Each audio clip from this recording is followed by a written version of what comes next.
morning. It's a very special pleasure to be back at Prep and to have the honor of being able to speak to you this morning.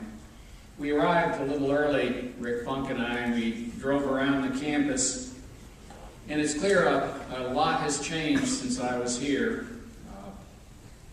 The introduction mentioned I was a graduate of the class of 58, which means I arrived in September of 1954.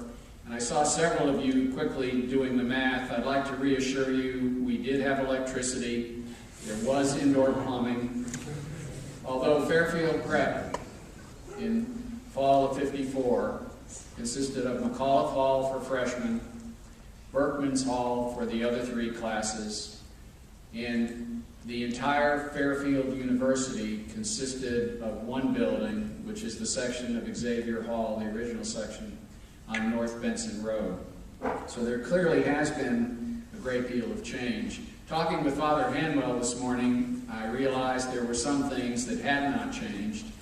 He reassured me that the jug system was still firmly in place.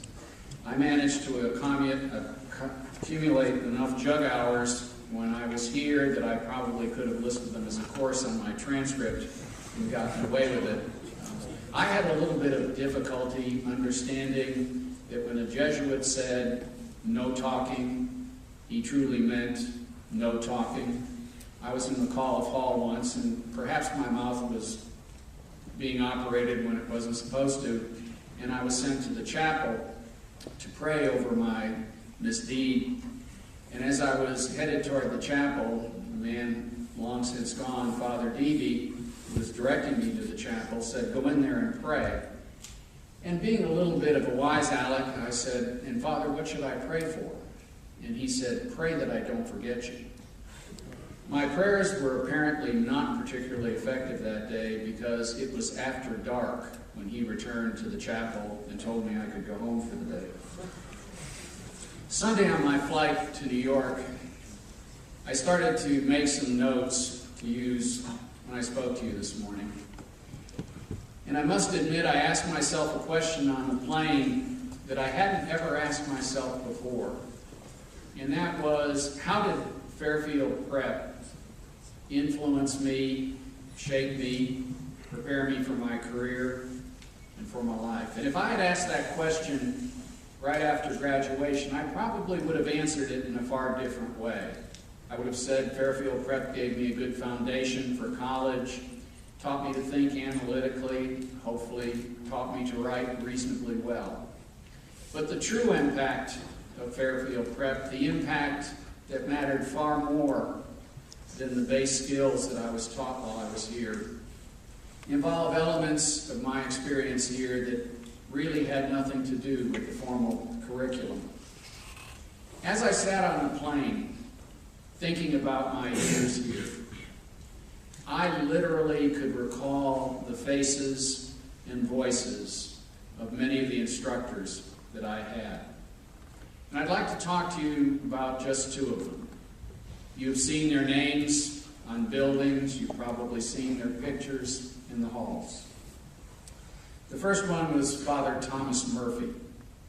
I think at the time his official title was Dean of Students in addition to a faculty responsibility. If I'm allowed to say it without being assigned to jug today, his nickname among the students was Little Caesar.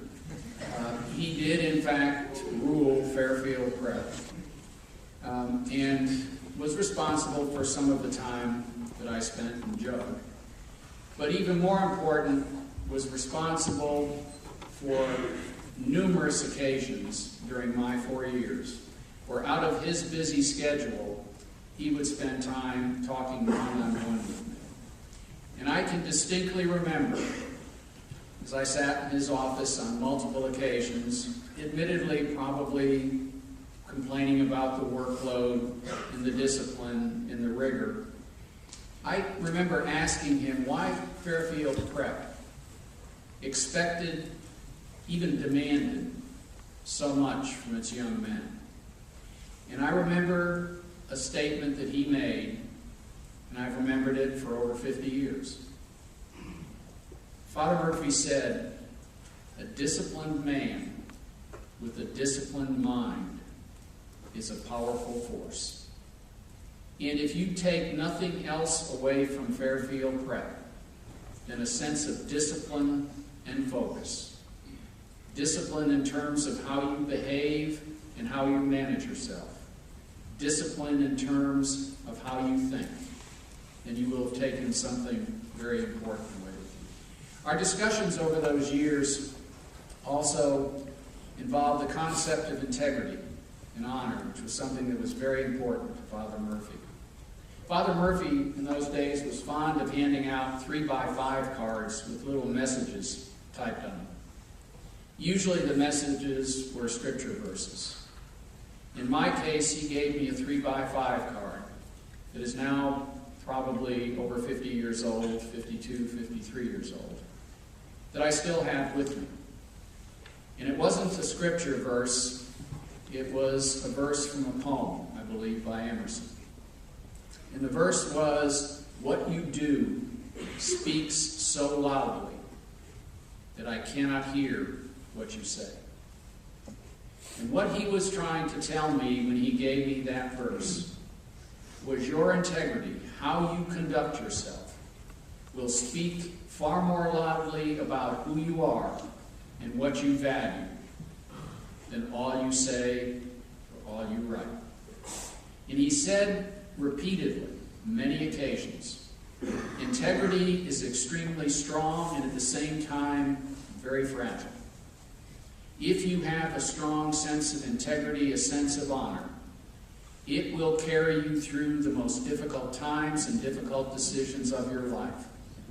But if you compromise your integrity or honor, it is fragile, it will break. And when you do that, in most cases, it will be almost impossible to reacquire.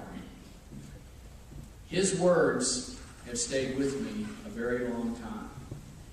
Another man whose words have stayed with me has his name on the side of one of your athletic buildings, Father Eugene Brizette. He was my chemistry instructor.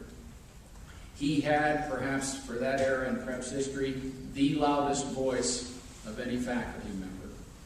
He had remarkable accuracy, and if you were not paying attention, erasers, chalk, and anything else that wasn't nailed down would come flying in your direction. But he was a gifted instructor. I remember talking with him on multiple occasions. I believe it was my junior year. I was not doing particularly well in chemistry. And we sat talking one day about what I needed to work on to try to improve.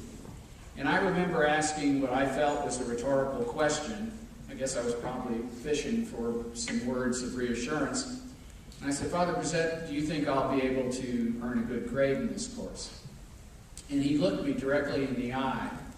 And he said, "No, I don't think so, Mr. Witt." And I was shocked. I was looking for words of reassurance. And I just sat there looking at them. And he said something that I also never have forgotten. He said, "Mr. Witt, if you don't have confidence in yourself, why should I?" And I've thought about that many times over the years.